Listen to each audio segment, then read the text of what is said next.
സ്വർണം ആരും വാങ്ങാതിരിക്കുക എന്ന് പറയുന്നത് ഒരു അസംബന്ധമാണ്. കാരണം സ്വർണം വാങ്ങാനായിട്ട് ലോക രാഷ്ട്രങ്ങൾ തന്നെ മുൻപോട്ട് വരും. ആ സാഹചര്യത്തില് എന്താണ് സ്വർണത്തിന്റെ പ്രാധാന്യം അഥവാ പ്രസക്തി? ഏത് ഉൽപ്പന്നത്തിന്റെ മൂല്യം ഇടിഞ്ഞു പോയാലും സ്വർണത്തിന്റെ മൂല്യം ഇടിഞ്ഞു പോകില്ല, അത് വർദ്ധിച്ചുകൊണ്ടേയിരിക്കും. താൽക്കാലികമായിട്ട് 5%, 10% താഴത്തേക്ക് പോകാം, പക്ഷെ അത് പോയതിലും വേഗത്തിൽ തിരിച്ച് മുകളിലേക്ക് തന്നെ വരും. കാരണം ലോകത്ത് മൂല്യം നഷ്ടപ്പെടാതെ സൂക്ഷിച്ചു വയ്ക്കാവുന്ന ഏറ്റവും പ്രധാനപ്പെട്ട അസറ്റാണ് സ്വർണം. അപ്പം മൂല്യം സൂക്ഷിച്ചു വെക്കാൻ സേവിങ്സ് ഉള്ളവര് ബാങ്കിൽ നിക്ഷേപിക്കണോ, അതോ പിന്നെ ഷെയറുകളിൽ നിക്ഷേപിക്കണോ, അതോ അമേരിക്കൻ ഡോളറിൽ നിക്ഷേപിക്കണോ എന്നൊക്കെ ആലോചിക്കും. അങ്ങനെയൊക്കെ ആലോചിക്കുമ്പോൾ അവരുടെ ശ്രദ്ധ അവസാനം എത്തുന്നത് സ്വർണത്തിലായിരിക്കും. കാരണം ഞാൻ നേരത്തെ സൂചിപ്പിച്ച ഓഹരി ആകട്ടെ, അല്ലെങ്കിൽ ബാങ്ക് അക്കൗണ്ട് ആകട്ടെ, അതും അല്ലെങ്കിൽ അമേരിക്കൻ ഡോളർ ആകട്ടെ, അതിന്റെ ഒക്കെ മൂല്യത്തിൽ മാറ്റമുണ്ടാകാം. വ്യതിചലന, അതായത് അപ്പ് ആൻഡ് ഡൗൺ, മുകളിലേക്കും താഴേക്കും മാറാം. പക്ഷേ സ്വർണം എല്ലായ്പ്പോഴും ഒരുപോലെ പിടിച്ചു നിൽക്കുന്ന അസറ്റാണ്. അതുകൊണ്ട് നമ്മൾ കഷ്ടപ്പെട്ട് സമ്പാദിക്കുന്നത് വ്യക്തികളാകട്ടെ, വ്യാപാരശാലകളാകട്ടെ, അതുമല്ലെങ്കിൽ ബാങ്കിങ് ഇൻസ്റ്റിറ്റ്യൂഷൻസ് ആകട്ടെ, ആരുമാകട്ടെ, രാഷ്ട്രങ്ങളാകട്ടെ, ഇപ്പൊ നമ്മുടെ റിസർവ് ബാങ്ക് ഓഫ് ഇന്ത്യയില് 1000 കോടിക്ക് അടുത്ത് ടൺ സ്വർണം, 1000 കോടി ടണ്ണിനടുത്ത് സ്വർണം സൂക്ഷിച്ചിരിക്കുകയാണ്. അതായത് 800 കോടിയിലധികം കമ്മട്ടത്തിൽ തന്നെ സൂക്ഷിച്ചിരിക്കുന്നു. അതുകൂടാതെ കണ്ടുകെട്ടുന്ന സ്വർണം വേറെയുമുണ്ട്. അപ്പൊ എന്തുകൊണ്ടാണ് റിസർവ് ബാങ്ക് ഓഫ് ഇന്ത്യ സ്വർണം സൂക്ഷിച്ചിരിക്കുന്നത്?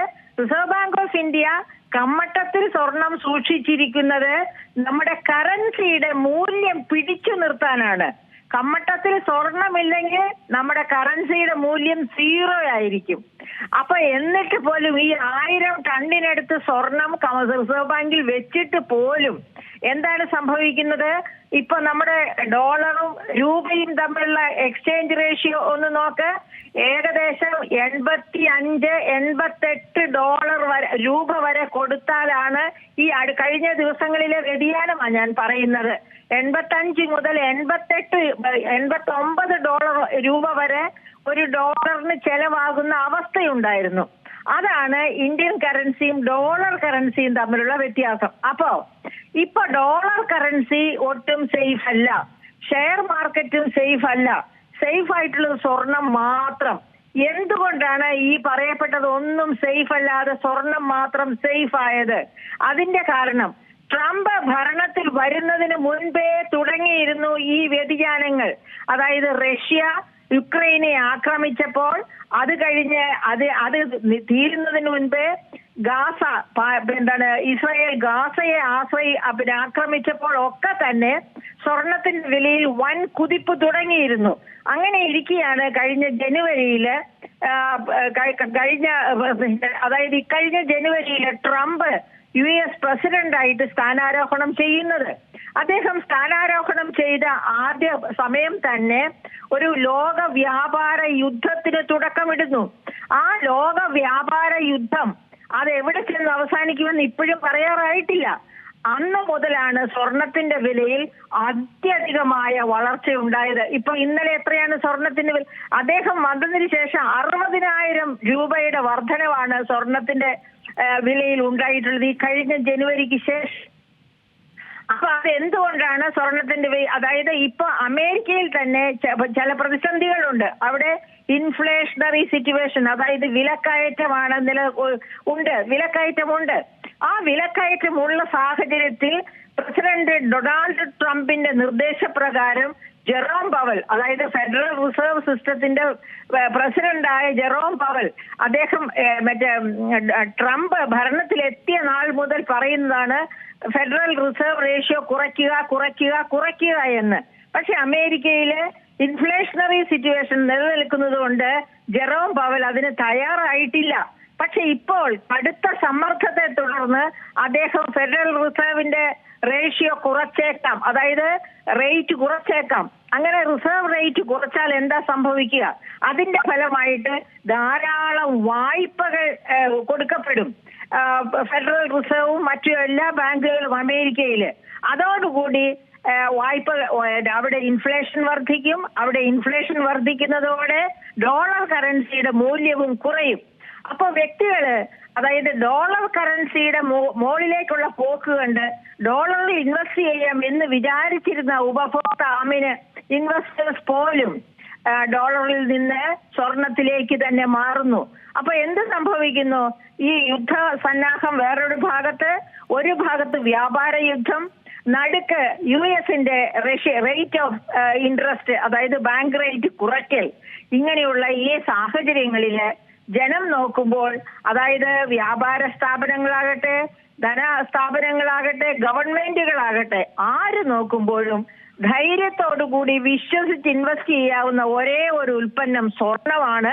അതുകൊണ്ടാണ് സ്വർണത്തിന്റെ വില ഇങ്ങനെ അടിക്കടി കയറിക്കൊണ്ടിരിക്കുന്നത്. അപ്പൊ വീട്ടിലെ ആവശ്യത്തിന് വേണ്ടി സ്വർണം വാങ്ങാനുള്ളവർ വിചാരിക്കുക, ഈ വ്യാപാര യുദ്ധമൊക്കെ ഒന്ന് കുറച്ചുകൂടി ഒരു സാവകാശം ലോക വിപണിയിലും ലോകത്താകമാനവും ഉടലെടുത്തു കഴിഞ്ഞാല് സ്വർണത്തിന്റെ വില തിരിച്ച് താഴേക്ക് വരും. 50,000 രൂപയിലേക്ക് സ്വർണത്തിന്റെ വില തിരിച്ചു വരും. അങ്ങനെ തിരിച്ചു വരുന്നവരെ കാത്തിരിക്കുക, വെറുതെ പണം കൊണ്ടുപോയി സ്വർണത്തിൽ നിക്ഷേപിക്കാൻ നോക്കാതെ. സാധാരണക്കാരനോടാണ് ഈ പറഞ്ഞത്. ഗവൺമെന്റുകൾ ഇപ്പോൾ വാങ്ങിച്ചു കൊള്ളട്ടെ, അവർക്കതുകൊണ്ട് നഷ്ടമൊന്നും വരില്ല. പിന്നെ നേരെ മറിച്ച് നമ്മളെ പോലുള്ള സാധാരണ മനുഷ്യര് ഇത്ര വില ഉയർന്നിരിക്കുമ്പോൾ വാങ്ങാതെ കുറച്ചുകൂടി സാവകാശം നോക്കി നിൽക്കുക. വില താഴേക്ക് വരും തീർച്ചയായും. ട്രംപിന്റെ ഈ ഹുങ്ക് ഒരുപാട് നീണ്ടുപോകില്ല. ട്രംപും താഴേക്ക് വരും, അതുപോലെ തന്നെ സ്വർണത്തിന്റെ വിലയും താഴേക്ക് വരും. അതുവരെ വെയിറ്റ് ചെയ്യുക. പ്രധാനമായിട്ടും ഈ കല്യാണ സീസണൊക്കെ ആണ്. അപ്പം അതുമായി ബന്ധപ്പെട്ടൊക്കെ തന്നെയും ഒരുപാട് കുടുംബമൊക്കെ തന്നെ ഇപ്പോഴേ ആശങ്കയിലും സങ്കടത്തിലും ഒക്കെ തന്നെയാണ്. നമുക്കിപ്പോൾ ഒരു ഗിഫ്റ്റ് കൊടുക്കാനോ അല്ലെങ്കിൽ കുട്ടികളുടെയൊക്കെ അതേപോലെ തന്നെ ജനനവുമായിട്ടൊക്കെ ബന്ധപ്പെട്ടിട്ടൊക്കെ തന്നെ സ്വർണം കൊടുക്കാനൊക്കെ തന്നെ ആളുകൾക്ക് ഇപ്പോൾ സാധിക്കുന്നില്ല എന്നുള്ളൊരു കാര്യമാണ്. അപ്പം ഇതിന് ബദലായിട്ടുള്ളൊരു മാർഗ്ഗം അവർ അന്വേഷിക്കുന്നുണ്ട്. ഈ ഡയമണ്ടിൻ്റെയൊക്കെ സ്വീകാര്യതയൊക്കെ നമുക്കറിയാം എത്രത്തോളമാണെന്ന്. എന്റെ പൊന്നു സുഹൃത്തെ, നമ്മൾ ഓർക്കണം, ഈ സ്വർണ്ണ ഭ്രാന്ത് എന്ന് പറയുന്നത് യഥാർത്ഥത്തിൽ ഒരു ഭ്രാന്തായി തീർന്നിരിക്കുകയാണ്. പെൺകുട്ടികളെ പാതാതികേശം സ്വർണത്തിൽ മുക്കി കാണിക്കുന്ന അഡ്വർടൈസ്മെന്റ്സ് തന്നെ ബാൻ ചെയ്യണമെന്നാണ് എനിക്ക് ബഹുമാനപ്പെട്ട കോടതിയോട് പോലും ആവശ്യപ്പെടാനുള്ളത്. സ്വർണമല്ല, സ്വർണത്തേക്കാൾ അതിമനോഹരമായ ആഭരണങ്ങൾ, അതായത് വേണമെങ്കിൽ സ്വർണം പൂശിയ ആഭരണങ്ങൾ എന്ന് നമുക്ക് പറയാം. അല്ലെങ്കിൽ തന്നെ നമ്മുടെ ഇഷ്ടം പോലെ കല്ലുകൾ ലഭ്യമാണ്, പല നിറത്തിലുള്ള കല്ലുകൾ. ആ കല്ലുകൾ കൊണ്ടുള്ള ആഭരണങ്ങൾ, ഇതൊക്കെ ധാരാളമായിട്ട് നമുക്ക് ഉപയോഗിക്കാവുന്നതാണ്. പക്ഷേ സ്വർണം എന്ന് പറയുന്നത് ഒരു അസറ്റ് ആയത് കാരണം പെൺകുട്ടിക്ക് സ്വർണം കൊടുക്കരുത് എന്ന അഭിപ്രായം എനിക്കില്ല. കാരണം അവരുടെ വിവാഹ സമയത്ത് സ്വർണം കൊടുത്താല് അത് ദേഹത്തണിഞ്ഞ് കള്ളന് പിന്നെ കട്ടുകൊണ്ടുപോകാൻ വെക്കാതെ അത് ലോക്കറിലോ ഒക്കെ സൂക്ഷിച്ചു വെച്ചാൽ അവരുടെ ആവശ്യങ്ങൾ വരുമ്പോൾ അത് ഉപകരിക്കും. അതായത് അവർക്കൊരു വീട് പണിയുക, അല്ലെങ്കിൽ അവരുടെ കുട്ടികളുടെ വിദ്യാഭ്യാസം വരിക, ഇത്തരം സാഹചര്യങ്ങൾ ഉണ്ടാകുമ്പോൾ തീർച്ചയായിട്ടും സ്വർണം നമ്മളെ സഹായിക്കും.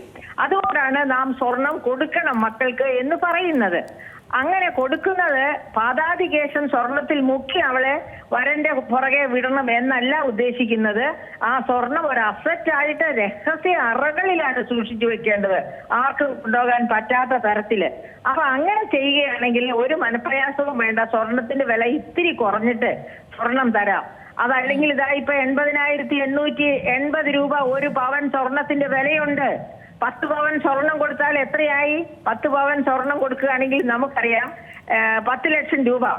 ആ തരത്തില് സ്വർണത്തിന്റെ വില 10 ലക്ഷം കൊടുക്കുന്നതിന് പകരം 10 പവൻ സ്വർണം കൊടുത്താൽ മതി. അങ്ങനെയും വേണമെങ്കിൽ നമുക്ക് ഇതിപ്പോ സ്വർണത്തിന്റെ വില മാത്രം, ഈ പണിക്കൂലിയും കൂടെ കഴിയുമ്പോൾ ഓരോ ആഭരണങ്ങളുടെ അനുസരിച്ച് മാറുകയല്ലേ പണിക്കൂലി? അതെ, ഒരു ആഭരണം പണിതെടുക്കുമ്പോഴത്തേക്ക് 1 ലക്ഷം രൂപയാകുന്നു. അതുകൊണ്ടാണ് ഞാൻ പറഞ്ഞ 10 പവൻ കൊടുക്കുമ്പോൾ 10 ലക്ഷം രൂപ കൊടുക്കുന്നതിന് തുല്യമാണെന്ന്. അപ്പോ ആ കുട്ടിയുടെ അക്കൗണ്ടിലേക്ക് 10 ലക്ഷം രൂപ FD ആയിട്ട് ഇട്ട് കൊടുക്കണം ഈ 10 പവൻ സ്വർണം കൊടുക്കുന്നതിന് പകരം. അപ്പൊ മോഷ്ടിച്ചു കൊണ്ടുപോകുമെന്ന ഭയം വേണ്ട. അങ്ങനെയൊക്കെ കുറച്ച് എന്താ പറയുക, നമ്മൾ റാഷണലായിട്ട് യുക്തിസഹമായിട്ട് സമൂഹം ചിന്തിക്കാൻ തുടങ്ങണം. മലയാളി സമൂഹം ഒട്ടും യുക്തിസഹമായിട്ടല്ല ഈ കാലഘട്ടങ്ങളിൽ ചിന്തിക്കുന്നത്. അവര് ഭ്രാന്തമായ രീതിയിലാണ്. ഇതാ നമുക്കറിയാം ഓണവിപണി എന്തായിരുന്നു? മനുഷ്യരെ പറഞ്ഞ് പറ്റിക്കുന്ന കള്ളത്തരത്തിലുള്ള പ്രചാരണ വേലകൾ. വലിയ സെലിബ്രിറ്റികളെ മുൻപിൽ കൊണ്ടു നിർത്തിയാണ് പ്രചാരണം നടത്തുന്നത്. ആ സെലിബ്രിറ്റികൾക്ക് കൊടുക്കാനുള്ള കാശ് തന്നെ കോടികളാണ് അവർക്ക് കൂലിയായിട്ട് കൊടുക്കുന്ന ഒരു ദിവസം. അങ്ങനെയുള്ള സെലിബ്രിറ്റികളെ കൊണ്ട് ഈ പറയപ്പെട്ട പ്രചാരണങ്ങളെല്ലാം നടത്തി പാവപ്പെട്ടവരെ, അതായത് പ്രകാശത്തിന്റെ മുൻപിൽ ചെന്ന് വീഴുന്ന ഈയാമ്പാറ്റകളെ പോലെയാണ് കേരളത്തിലെ മലയാളികൾ. വിദ്യാഭ്യാസം ഉണ്ടെന്നൊക്കെ വെറുതെ പറയുകയാണ്. യുക്തിസഹമായിട്ട് ചിന്തിക്കുന്ന എത്ര മലയാളികൾ ഉണ്ട് എന്ന് നമ്മൾ കണക്കെടുക്കേണ്ടിയിരിക്കുന്നു. അങ്ങനെ മലയാളികൾ യുക്തിസഹമായിട്ട് ചിന്തിക്കുകയാണെങ്കിൽ ഈ വ്യാജ പ്രചാരണങ്ങൾ കേട്ട് ഒരു കാരണങ്ങളും ഉൽപ്പന്നങ്ങളുടെ പുറകെ ഓടുകയില്ല. ഓണവിപണിയെ ഇത്ര വലിയ വിപണിയാക്കുകയില്ല. നോക്കണം എന്റെ പ്രിയ സുഹൃത്തെ, അതായത് ഇന്ത്യയുടെ പോപ്പുലേഷന്റെ 2.4% കേരളത്തിലുള്ളൂ. പക്ഷെ ഇന്ത്യയിൽ ആകെ ഉപഭോഗം ചെയ്യുന്ന ഉൽപ്പന്നങ്ങളുടെ 10% കേരളത്തിലാണ്. അപ്പൊ നിങ്ങളൊന്ന് ആലോചിച്ചു നോക്കൂ, മലയാളിയുടെ ഭ്രാന്ത് എത്ര അപകടകരമായ ഭ്രാന്താണ് എന്ന്. അതേപോലെ തന്നെയാണ്, അതായത് ഇപ്പോൾ ഈ ജുവലറിക്കാരൊക്കെ തന്നെയും ഈ ആളുകളെ ആകർഷിക്കാൻ വേണ്ടിയൊക്കെ നമ്മൾ മുമ്പ് സംസാരിച്ചിരുന്നു ഒരു ഗസ്റ്റിനോട്. അപ്പോൾ ആളൊക്കെ പറഞ്ഞൊരു കാര്യമാണ്, അതായത് ഒരു ഗ്രാമിനും 1/2 ഗ്രാമിനും വരെയുള്ള കമ്മലുകളും മാലകളും ആണ് ഇപ്പോൾ അവർ നിർമ്മിക്കുന്നത്. അവരുടെ നിർമ്മാണമൊക്കെ തന്നെ മാറ്റേണ്ട ഒരു രീതിയിലേക്കൊക്കെ കടന്നു. ഇപ്പോൾ 1/2 ഗ്രാമിന് വരെ ഉള്ള മാലകളും വളകളും ലഭ്യമാണെന്നാണ് പറയുന്നത്. പരമാവധി ആളുകളെ ആകർഷിക്കാൻ വേണ്ടിയുള്ള ശ്രമങ്ങൾ ജുവലറിക്കാരും ആരംഭിച്ചിട്ടുണ്ട്. അത് ആകർഷിക്കുക മാത്രമല്ല, പിന്നെ സാധാരണക്കാരെ സമാധാനിപ്പിക്കാനും അത് നല്ലതാണ്. നമ്മൾ ജോസ്കോ ജ്വല്ലറിയിലോ അങ്ങനെ ഏത് ജ്വല്ലറി പോയാലും ലൈറ്റ് വെയിറ്റ് ഗോൾഡ് ആഭരണങ്ങൾ കണ്ട 10 പവനുണ്ടെന്ന് തോന്നുന്നു പറഞ്ഞ് എടുത്തു നോക്കിയാൽ. പക്ഷെ അതിന് 1 പവനോ അല്ലെങ്കിൽ 1/2 പവനോ ഒക്കെ ആയിരിക്കും വെയിറ്റ്. അത് മതി. അതായത് ഇങ്ങനെ പ്രദർശിപ്പിക്കണമെന്ന് നിർബന്ധമുള്ള ഭ്രാന്തുള്ള മനുഷ്യര് അത്തരം ലൈറ്റ് വെയിറ്റ് സ്വർണം പ്രദർശിപ്പിച്ച് പ്രശസ്തി നേടട്ടെ. അത് കഴിഞ്ഞ് അത്യാവശ്യം വരുമ്പോ അത്രയും നല്ല ചെലവുള്ളൂ എന്ന സമാധാനത്തോടു കൂടി അവർക്കും ഇരിക്കാം. മോഷണം പോയാലും പേടിക്കാനില്ല, 1/2 പവനിൽ പോയുള്ളൂ എന്നോർത്ത്. ആ തരത്തിലുള്ള ഒരു ചിന്താധാര ഉണ്ടാകുന്നത് തീർച്ചയായിട്ടും നല്ലതാണ്. അപ്പോ ഈ അമിത സ്വർണ്ണ ഭ്രാന്ത്, നിങ്ങളെ പോലെയുള്ള ചാനലുകളാണ് ഈ അമിത സ്വർണ്ണ ഭ്രാന്തിനെതിരെ സംസാരിച്ച് ഒതുക്കേണ്ടത്.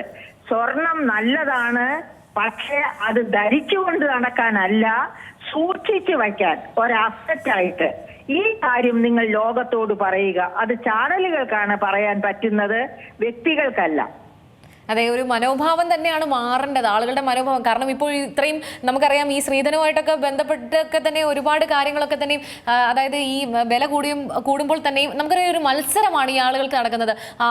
ഒരാളുടെ മകൾക്ക് ഇത്രയും പവൻ കൊടുത്താൽ അതിലും കൂടുതൽ കൊടുക്കാൻ വേണ്ടിയുള്ള ഒരു മത്സരമൊക്കെ നടക്കുകയാണ്. ഏതായാലും സ്വർണത്തിന്റെ വില കൂടിയുണ്ട്, ആ മത്സരമൊക്കെ ഒന്ന് ചെറുതായിട്ട് കുറഞ്ഞിട്ടുണ്ട്. ആ കാര്യം വളരെ വ്യക്തമാണ്. അതെ, തീർച്ചയായിട്ടും അത് വ്യക്തമാണ്. അതുപോലെ ചാനലുകളൊക്കെ ചർച്ചയിലൊക്കെ ആൾക്കാരെ വിളിക്കുമ്പോൾ എപ്പോഴും ഒരു കാര്യം ശ്രദ്ധിക്കണം. അതായത് അടുത്ത വീട്ടിലെ കൺസംഷൻ കണ്ടല്ല നമ്മുടെ വീട്ടിലെ കൺസംഷൻ നിശ്ചയിക്കേണ്ടത്. അടുത്ത വീടിന്റെ സൈസ് കണ്ടല്ല നമ്മുടെ വീടിന്റെ സൈസ് നിർണയിക്കേണ്ടത്. അടുത്ത വീട്ടിലെ ഉപകരണങ്ങള്, അവിടുത്തെ എന്താ പറയുക ഫർണിച്ചർ, ഇതൊന്നും കണ്ടല്ല നമ്മുടെ സാമ്പത്തിക ശേഷി എത്ര, എന്റെ ഭർത്താവിന്റെ വരുമാനം എത്ര, എന്റെ വരുമാനം എത്ര, എന്റെ മക്കളുടെ വരുമാനം എത്ര, എന്റെ മക്കളുടെ വിദ്യാഭ്യാസം കഴിഞ്ഞോ, ഇത്തരം കാര്യങ്ങളൊക്കെ ആലോചിച്ചിട്ട് വേണം നമ്മുടെ ചെലവ് കണക്ക് കൂട്ടാൻ. അല്ലാതെ വിപണിയിൽ പറയുന്ന പ്രചാരണം കേട്ടല്ല നമ്മുടെ ചെലവ് കണക്ക് കൂട്ടേണ്ടത്. ഇങ്ങനെ നമ്മുടെ വസ്തുനിഷ്ഠമായ രീതിയിൽ നമ്മുടെ അസറ്റ് എത്ര എന്ന് മനസ്സിലാക്കിക്കൊണ്ട് വേണം നമ്മൾ തീരുമാനങ്ങൾ എടുക്കാനും മുൻപോട്ട് പോകാനും. അങ്ങനെ നിങ്ങൾ ചാനലുകളെല്ലാം ശ്രമിക്കുകയാണെങ്കിൽ ഈ മലയാളി സമൂഹത്തെ ഒരുപാട് മാറ്റം ഉണ്ടാക്കിയെടുക്കാൻ കഴിയും. ഏറ്റവും പുതിയ വാർത്തകളും വിശേഷങ്ങളും വിരൽ തുമ്പിലറിയാൻ സീ മലയാളം ന്യൂസ് എല്ലാ ഡിജിറ്റൽ പ്ലാറ്റ്ഫോമുകളിലും ലഭ്യം.